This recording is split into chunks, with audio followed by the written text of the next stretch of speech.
নির্বাসিত দ্য ব্যানিশড।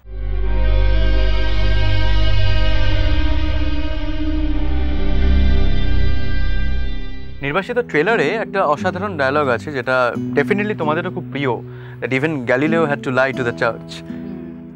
কখনো কি মনে হয়েছে যে তোমাদের শিল্পী সত্তা অথবা ডিরেক্টোরিয়াল সত্তাটা কোথাও একটু মানে কার্ভ করতে হয়েছে বাকি পারিপার্শ্বিকের জন্য? এই ছবিতে আমার দুটো অপশন ছিল। একটা হচ্ছে যে পুরোপুরি প্রেক্ষাপটটাকে তুলে ধরা, সেটাকে ক্যাপচার করা এবং যা যা বক্তব্য সেগুলো স্পষ্ট করে বলা, ফরে এগেনস্টে, সেটা একটা পথ ছিল। তবে আমি সেভাবে ছবিটা বানাতে চাইনি।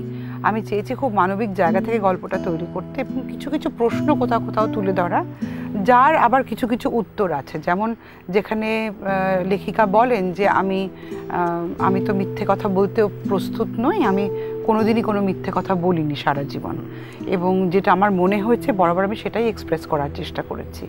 কাজে আজ এখন যদি আমি মিথ্যে কথা বলি সেটা আমার মতো হবে না কোনো প্রেস কনফারেন্সে যদি আমি বলি। তার উত্তরে তখন ওর বন্ধু বলে যে কিন্তু নিজের বক্তব্য বলার জন্য তো নিজেকে বাঁচা দরকার, নিজের একটা ব্যালেন্সড একটা টিকে থাকা দরকার, একটা স্টেডি জায়গা দরকার যেখান থেকে কথা বলা যেতে পারে বা লেখা যেতে পারে।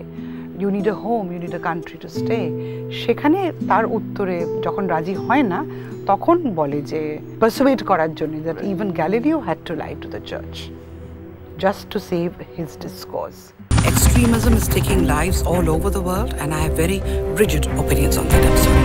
Even Galileo had to lie to the church just to save his discourse. কাজে কখনো কখনো হয়তো সেই পথটা নিতে লাগে, সেরকম জায়গাতে আসে। এবং আমি মনে করেছি কিছু কিছু প্রশ্ন তুলে ধরা, তার কিছু উত্তর দেওয়া বা কিছু উত্তর ফেলে রাখা, দর্শক তার মতো করে ইন্টারপ্রেট করে নেবে। আমি সব কিছু ইন্টারপ্রেট করে করে দিতে চাই না কাউকে।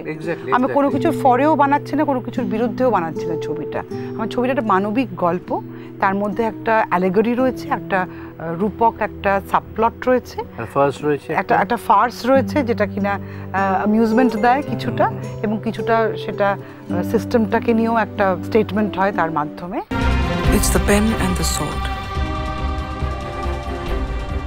The sword always wins.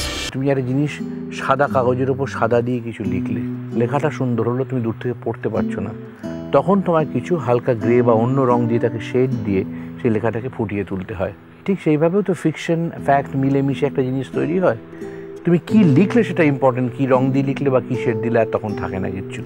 সেই জায়গাতে আমার মনে হয় যে এই হিউম্যান জায়গাটা থেকে যেভাবে ছবিটা বেরিয়ে আসে, ছবিটা যেখানে গিয়ে দাঁড়ায় সেখানে গিয়ে সূর্য পূব থেকে পশ্চিমে গিয়েছিল না পশ্চিম থেকে পূবে গিয়েছিল, সে সত্যি মিথ্যের ঊর্ধ্বে চলে যায়। I'm ready for your interview. I already have all your answers. But people don't know where I am. Call them. Talk to them. আমার কাছে নির্বাসনের গল্প যেমন একটা লড়াই, ওইভাবে বেঁচে থাকাটা সেটা মানবিক জায়গা থেকে খুব কষ্টের, এবং সেটা এক্সপ্লোর করাটাই আমার লক্ষ্য ছিল। যে মানুষ হিসেবে আমরা কি কখনো ভাবি যে হ্যাঁ ঠিক আছে, একে বহিষ্কার করে দেওয়া হচ্ছে, ওকে শেষ মানুষ, কত মানুষকে মেরে ফেলা হচ্ছে, কত মানুষ যুদ্ধে প্রাণ দিচ্ছে, আমরা কি মানবিক জায়গাটাকে তার বাড়িটা ভাবি, তার সংসারটা ভাবি, তার কোনো একটা ছোটো বাচ্চা আছে সেটা ভাবি? মানে আমার কাছে এই স্টোরিগুলো সত্যি খুব ইম্পর্ট্যান্ট। কাজে নির্বাসনের গল্পতেও আমার এই মা মেয়ের আলাদা হয়ে এই বিচ্ছেদের কাহিনীটা আমাকে খুব টেনেছে।